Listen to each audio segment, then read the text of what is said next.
유진 피터슨의 메시지 성경 마가복음 11장 봉독에 올리겠습니다. 예루살렘 입성. 일행이 예루살렘 가까이 와서 올리브산 벳바게와 베다니에 이르렀을 때 예수께서 두 제자를 보내시며 지시하셨다. 맞은편 마을로 가거라. 들어가서 보면 아직 아무도 타보지 않은 나귀 새끼가 줄에 매어 있을 것이다. 줄을 풀어서 끌고 오너라. 왜 그러시오? 하고 누가 묻거든 주님께서 필요로 하십니다. 곧 돌려 보내겠습니다. 라고 말하여라. 그들은 가서 길모퉁이 문간에 매어 있는 나귀를 보고는 묶어놓은 줄을 풀었다. 거기 서 있던 사람들 중 몇 사람이 말했다. 그 나귀 새끼의 줄은 왜 푸는 것이오? 제자들이 예수께서 지시하신 대로 대답하자 그들은 간섭하지 않았다. 제자들이 나귀 새끼를 예수께로 끌고 와서 그 위에 겉옷을 펴자 예수께서 올라타셨다. 사람들이 예수를 열렬히 환영했다. 길 위에 자기 겉옷을 펴는 사람도 있었고 들에서 배워온 풀을 까는 사람도 있었다. 그들은 앞에서 걷고 뒤에서 따르며 소리쳤다. 호산나! 구하옵나니 이제 구원하소서라는 뜻이죠. 호산나! 복되다! 하나님의 이름으로 오시는 이여 복되다! 장차올 우리 조상 다윗의 나라여 하늘 가장 높은 곳에서 호산나! 예수께서 예루살렘에 이르러 곧 성전에 들어가셨다. 예수께서는 성전을 둘러보시며 모든 것을 마음에 두셨다. 그러나 이미 시간이 늦어 12 제자와 함께 베다니로 돌아가셨다. 저주받은 무화과 나무. 이튿날 그들이 베다니를 나설 때 예수께서 배가 고프셨다. 그분은 저만치 떨어진 곳에 있는 잎이 무성한 나무, 무화과 나무 한 그루를 보셨다. 예수께서 혹시 아침 끼니가 될 만한 것이 있을까 하여 다가가셨지만 무화과 잎사귀밖에 없었다. 아직 무화과 철이 아니었다. 예수께서 나무에게 말씀하셨다. 다시는 아무도 내게서 열매를 먹지 못할 것이다. 제자들도 그 말을 들었다. 그들이 예루살렘에 도착했다. 예수께서 즉시 성전에 들어가셔서 거기에 상점을 차려놓고 사고 파는 사람들을 모두 쫓아내셨다. 환전상들의 가판대와 비둘기 상인들의 진열대도 뒤엎으셨다. 예수께서는 아무도 바구니를 들고 성전 안을 지나다니지 못하게 하셨다. 그러고 나서 다음 말씀을 인용해 그들을 가르쳤다. 내 집은 만민을 위한 기도하는 집이라고 일컬어졌다. 그런데 너희는 그곳을 도둑의 소굴로 바꾸어 놓았다. 대제사장과 종교학자들이 이 말을 듣고서 그분을 제거할 방도를 모의했다. 그들은 온 무리가 그분의 가르침에 푹 빠져 있는 것을 보고 당황했다. 저녁 때 예수와 제자들이 도성을 나섰다. 아침에 그들이 길을 가다 보니 무화과 나무가 마른 막대기처럼 말라붙어 있었다. 베드로가 그 전날 있었던 일이 생각나서 예수께 말했다. 랍비님, 보십시오. 주님이 저주하신 무화과 나무가 말라 비틀어졌습니다. 예수께서 차분히 말씀하셨다. 하나님의 생명을 품어라. 정말로 품어라. 그러면 너희가 감당할 수 없을 만큼 힘든 일은 하나도 없을 것이다. 예컨대 얼버무리거나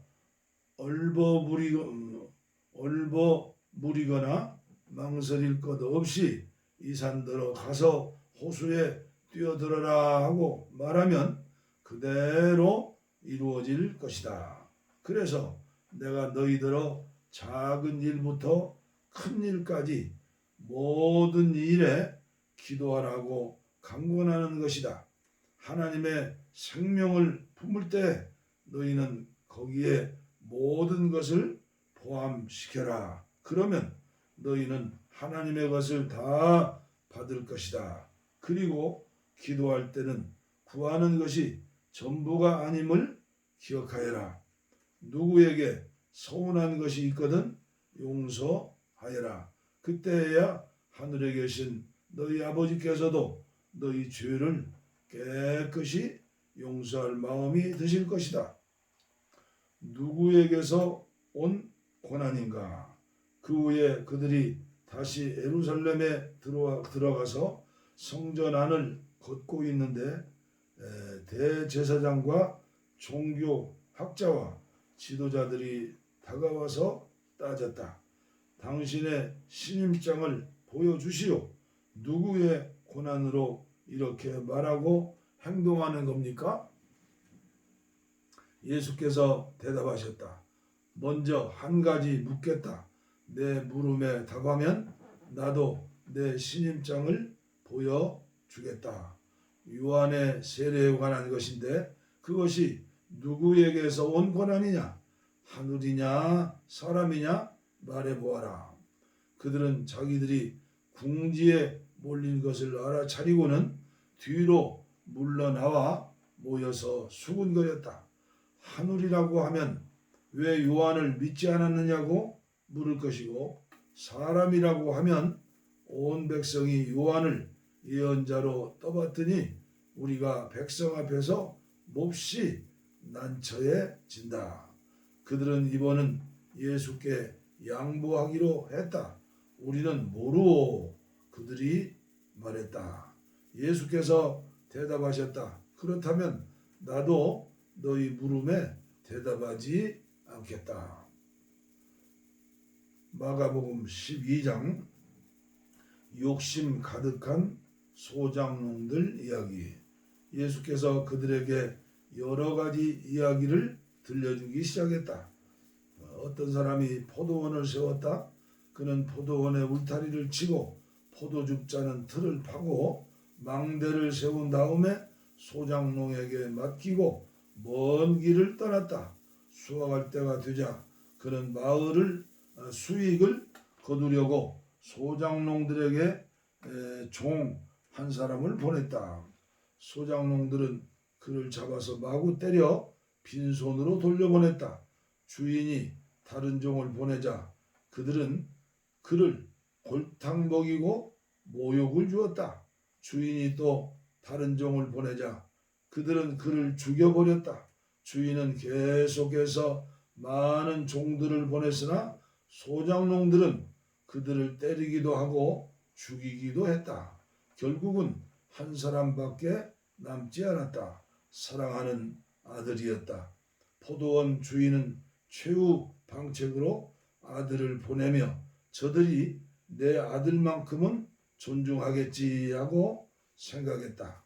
그러나 소장농들은 오히려 이것을 기회로 삼았다.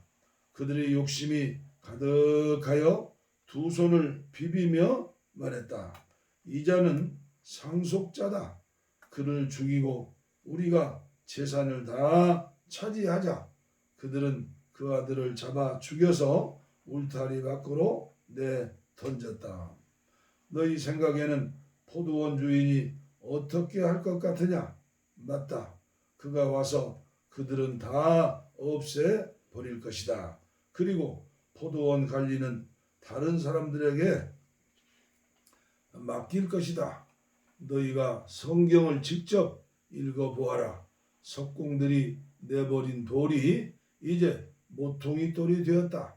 이것은 하나님이 하신 일, 눈을 씻고 보아도 신기할 따름이다. 대제사장과 종교학자와 지도자들은 당장 예수를 잡고 싶었으나 여론이 두려워 참았다. 그들은 그 이야기가 자기들을 두고 한 것임을 알았다. 그들은 서둘러 그 자리를 떠났다. 황제의 것, 하나님의 것. 그들은 예수를 그들의 올무에 걸리게 하려고 바리새인과 헤로데 당원 몇 분을 그분께 보냈다. 뭔가 책 잡힐 만한 발언을 하게 해서 그분을 잡을 심산이었다. 그들이 다가와서 말했다. 선생님, 우리가 알기로 당신은 진실하고 여론에 개의치 않으며 배우는 사람들의 비위를 맞추지 않고 하나님의 도를 정확히 가르칩니다. 그러니 우리에게 말해 주십시오. 황제에게 세금을 내는 것이 법에 맞습니까? 맞지 않습니까? 예수께서 그 질문이 계략임을 아시고 말씀하셨다. 왜 나를 속이려고 드느냐? 동전을 가져다가 내게 보여라. 그들이 예수께 동전을 건넸다. 여기 새겨진 얼굴이 누구 얼굴이냐? 그리고 이 위에 있는 것이 누구 이름이냐? 그들이 말했다.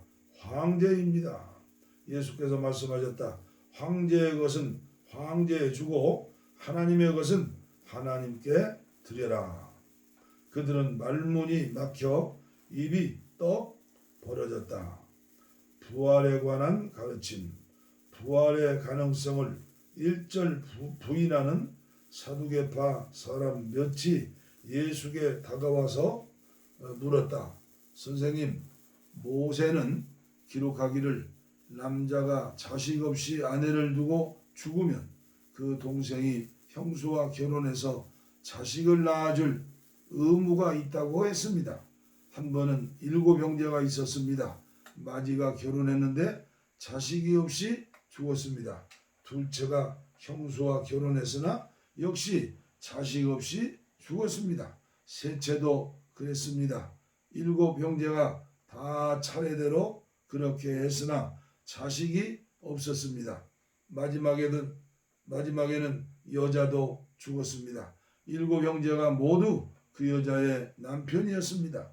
그들이 부활 때 다시 살아나면 그 여자는 누구의 아내가 됩니까? 예수께서 말씀하셨다. 너희는 크게 잘못 생각하고 있다. 첫째로 너희는 성경을 모른다. 둘째로 너희는 하나님께서 일하시는 방식을 모른다. 죽은 사람이 살아난 뒤에는 결혼할 일이 없다. 그때 사람들은 천사들처럼 되어서 하나님과 최고의 기쁨과 친밀감을 나눌 것이다. 그리고 죽은 사람이 다시 살아나는지에 대해서는 너희도 성경도 읽지 않느냐? 하나님께서는 떨기나무에서 모세에게 나는 아브라함의 하나님, 이삭의 하나님, 야곱의 하나님이다 라고 말씀하셨다. 이었다라고 말씀하지 않으셨다. 살아계신 하나님은 죽은 자의 하나님이 아니라 산 자의 하나님이시다. 너희가 몰라도 한참 모르고 있다. 가장 중요한 계명. 종교학자 한 사람이 다가왔다.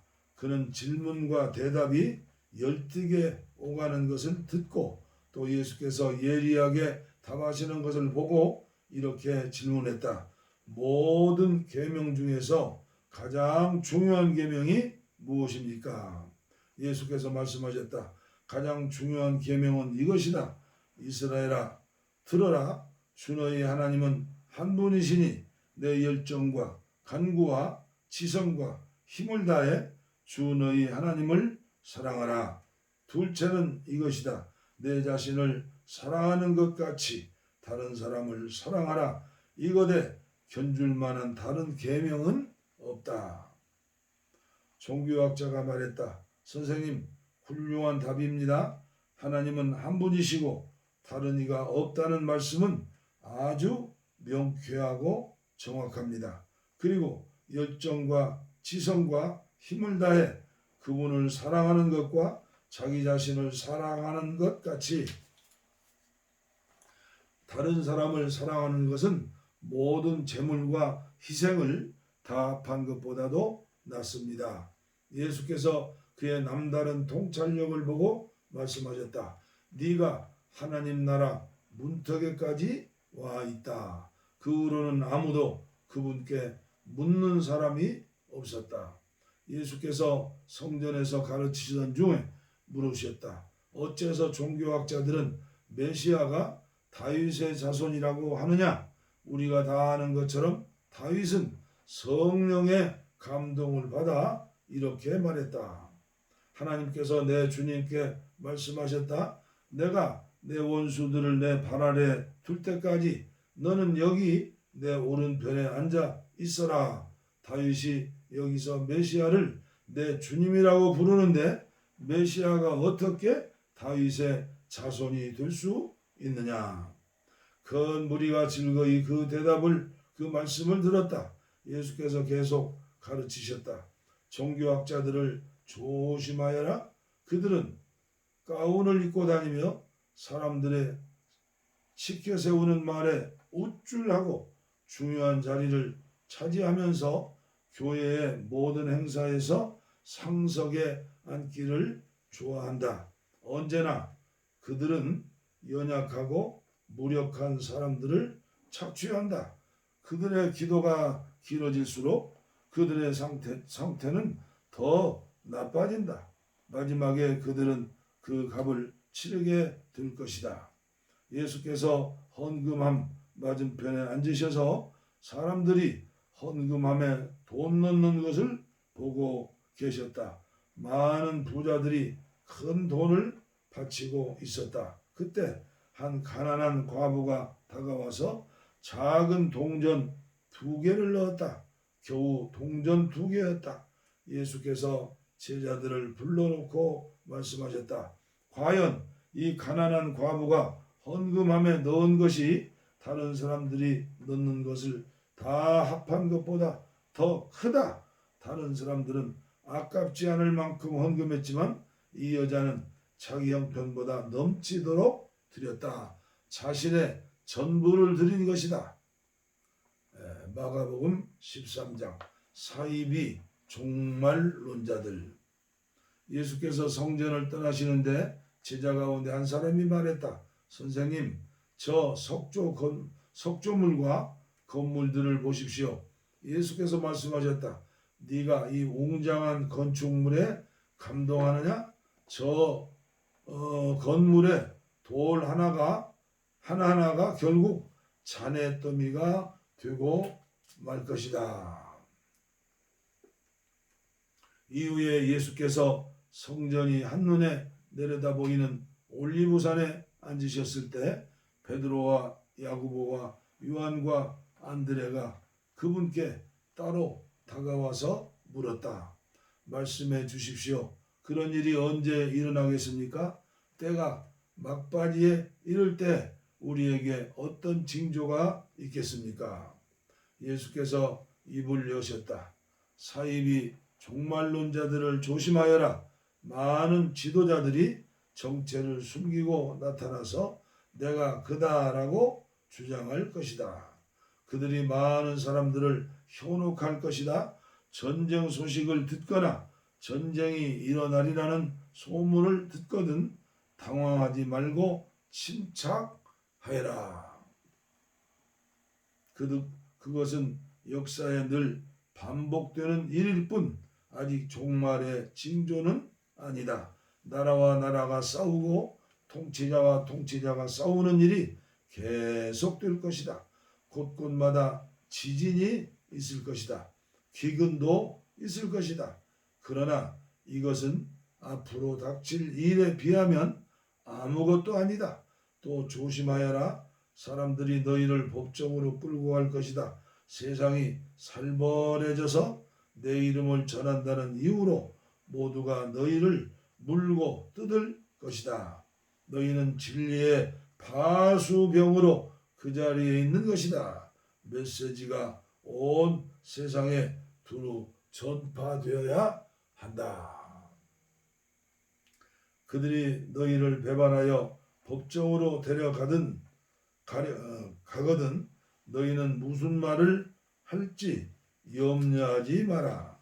그때가 오거든 너희 심중에 있는 것을 말하여라. 성령께서 너희 안에서 너희를 통해 친히 증거하실 것이다.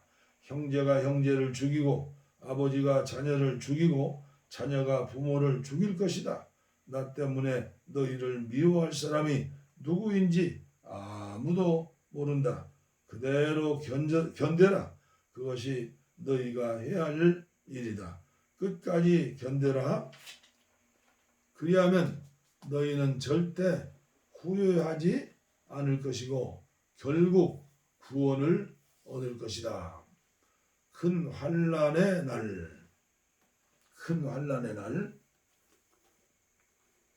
그러나 거룩한 것을 더럽히는 괴물이 절대 있어서는 안 될 곳에 세워진 것을 보거든 얼른 달아나가라.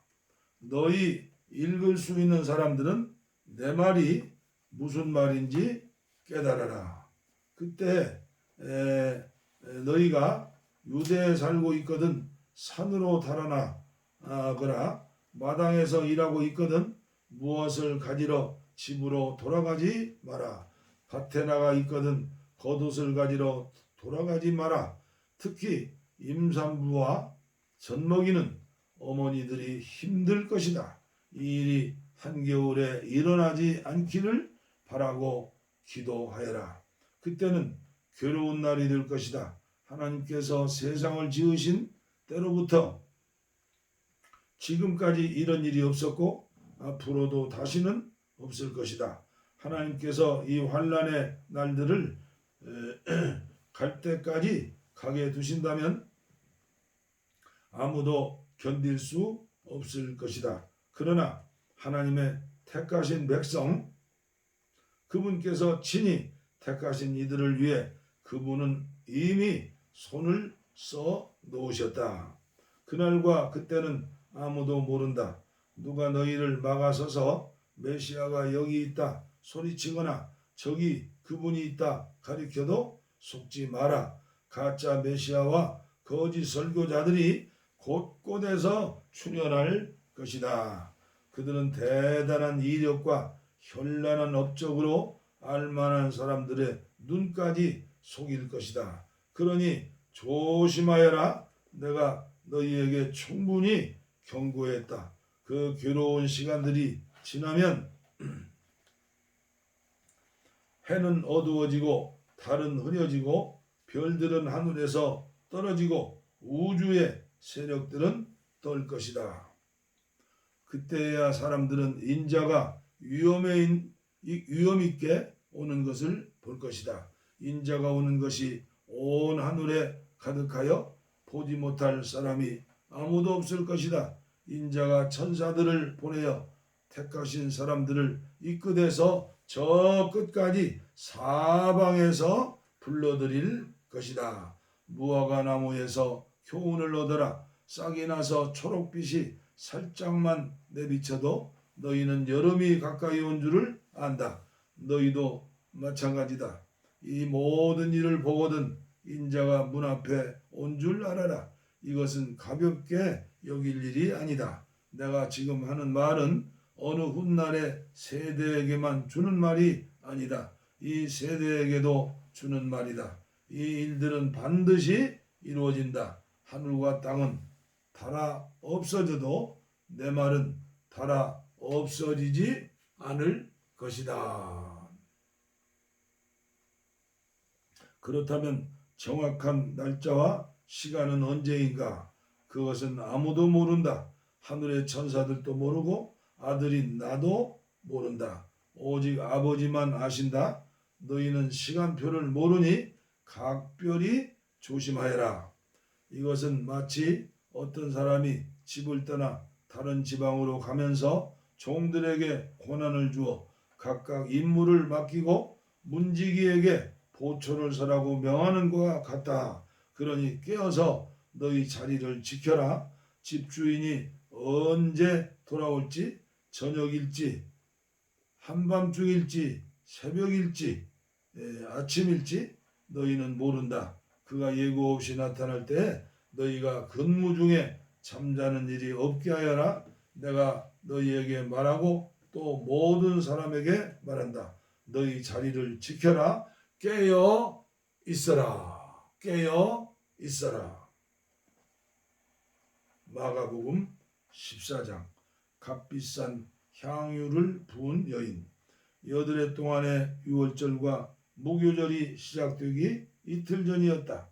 대제사장과 종교학자들은 예수를 몰래 잡아 죽일 방도를 찾고 있었다. 그들은 괜히 군중의 소요가 일어나는 것은 싫다고 말하면서 유월절 기간에는 그 일을 하지 않기로 뜻을 모았다. 예수께서 나병 환자 시몬의 손님으로 베다니에 계셨다. 예수께서 저녁을 들고 있는데 어떤 여자가 아주 값비싼 향유를 한 병 가지고 다가왔다. 여자는 병을 따서 향유를 그분의 머리에 부었다. 몇몇 손님들이 발끈해서 자기들끼리 말했다. 저렇게 한심한 일을 하다니 완전히 낭비다. 이 향유를 1년치 임금보다 더 많이 받고 팔아서 가난한 사람들에게 줄 수도 있었을 텐데 그들은 화가 치밀어서 당장이라도 여자에게 분통을 터뜨릴 대세였다. 그러나 예수께서 대답하셨다. 가만 두어라. 너희는 어째서 이 여자를 괴롭게 하느냐? 이 여자는 지금 나한테 말할 수 없이 소중한 일을 한 것이다. 가난한 사람들은 평생 동안 너희와 함께 있을 것이다. 너희는 언제라도 마음 내키면 그들에게 뭔가 해줄 수 있다. 그러나 내게는 그렇지 않다. 이 여자는 기회 있을 때 자기가 할 수 있는 일을 한 것이다. 내 몸에 머리 기름을 부어 내 장례를 준비한 것이다. 내가 분명히 말한다. 온 세상에 메시지가 전파되는 곳마다 지금 이 여자가 한 일도 알려져 칭송을 받을 것이다. 12제자 가운데 하나인 가룟 유다가 예수를 배반할 작정으로 대제사장 무리에게 갔다. 그들은 자기들의 귀를 의심했고 그에게 두둑한 보상을 약속했다. 그때부터 유다는 예수를 넘겨줄 적당한 기회를 노렸다. 인자를 배반할 자. 무교절날 첫날 곧 유월절 희생을 준비하는 날에 제자들이 예수께 물었다. 우리가 어디로 가서 주님이 드실 유월절 식사를 준비하면 좋겠습니까? 예수께서 제자 두 사람에게 지시하셨다. 시내로 들어가거라. 그러면 물 한 동이를 지고 가는 사람을 만날 것이다. 그를 따라 가거라. 그가 어느 집에서 들어가든지 그 집 주인에게 선생님께서 제자들과 함께 유월절 식사를 할 방이 어디에 있느냐고 물어보십니다 하고 말하여라. 그가 너희에게 이미 청소를 마친 넓은 다락방을 보여줄 것이다. 거기서 우리를 위해 식사를 준비하여라. 제자들이 떠나 시내에 가보니 모든 것이 예수께서 말씀하신 그대로였다. 그들은 유월절 식사를 준비했다. 해가 진 후에 예수께서 12제자를 데리고 오셨다. 그들의 식탁에 앉아 저녁을 먹고 있는데 예수께서 말씀하셨다. 괴롭지만 너희에게 중요한 말을 해야겠다. 지금 나와 함께 먹고 있는 너희 가운데 한 사람이 음모를 꾸미는 세력에게 나를 넘겨줄 것이다. 그들이 소스라치게 놀라서 한 사람씩 돌아가며 묻기 시작했다. 저는 아니겠지요? 예수께서 말씀하셨다. 12명 가운데 한 사람, 곧 나와 같은 그릇에서 함께 먹는 사람이 그다. 인자가 배반당하는 것이 성경에 기록되어 있으니 이것이 전혀 뜻밖의 일은 아니다. 그러나 인자를 배반하여 넘겨준 그 사람은 이 일을 하느니 차라리 태어나지 않았으면 좋았을 것이다. 이것은 내 몸과 내 피다. 식사 중에 예수께서 빵을 들어 축복하시고 떼어서 그들에게 주시며 말씀하셨다. 받아라. 이것은 내 몸이다.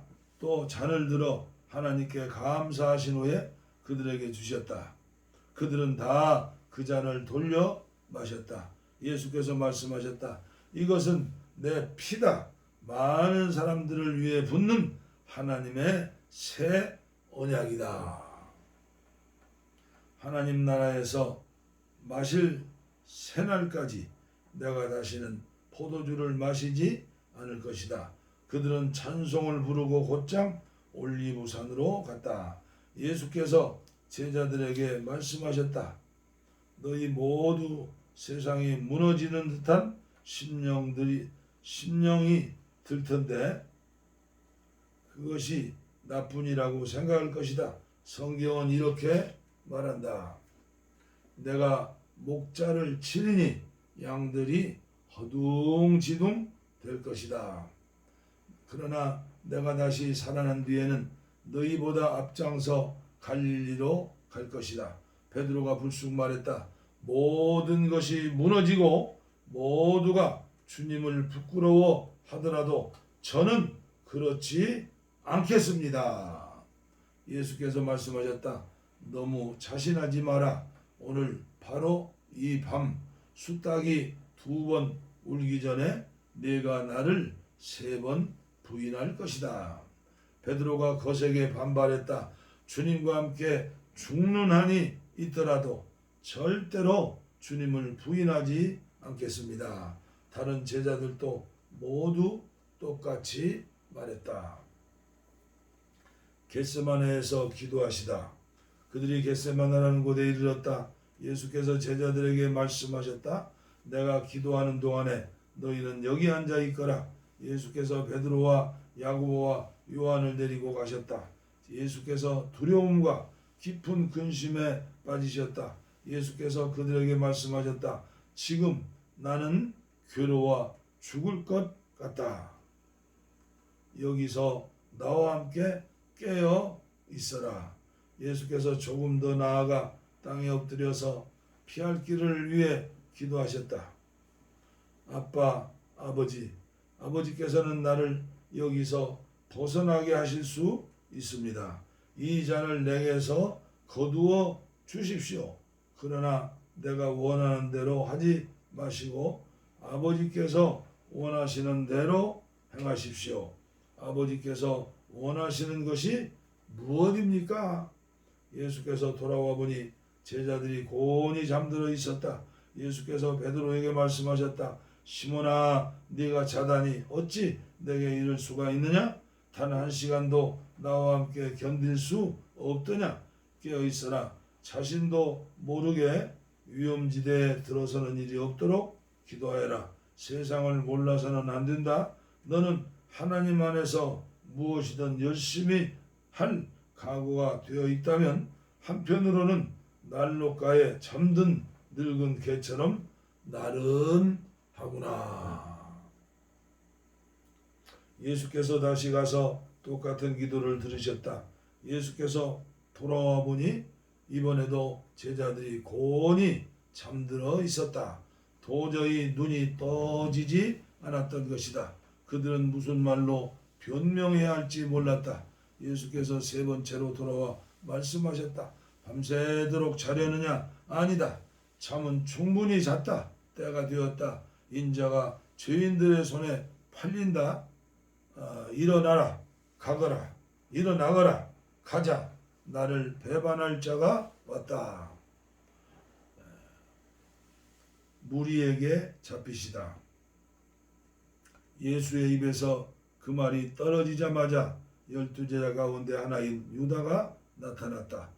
그 곁에는 대제사장과 종교학자와 지도자들이 보낸 폭력배가 칼과 몽둥이를 들고 함께 있었다. 배반자는 그들과 암호를 짜두었다. 내가 입맞추는 사람이 바로 그자니 그를 잡으시오. 절대 도망치지 못하게 하시오. 그는 곧장 예수께 가서 랍비님하고 그분께 입을 맞추었다. 그러자 무리가 그분을 붙잡아 거칠게 다루었다. 거기 서 있던 사람들 가운데 하나가 칼을 뽑아 서둘러서 대제사장의 종의 귀를 잘라 버렸다. 예수께서 그들에게 말씀하셨다. 내가 위험한 범죄자라도 되는 것처럼 칼과 몽둥이로 나를 잡으러 오다니 이게 무슨 짓이냐? 내가 날마다 성전에 앉아서 가르쳤지만 너희는 내게 손 하나 대지 않았다. 사실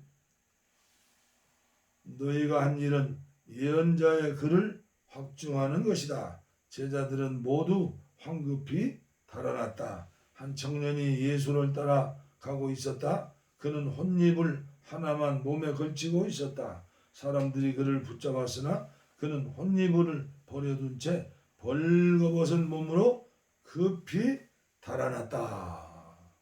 참.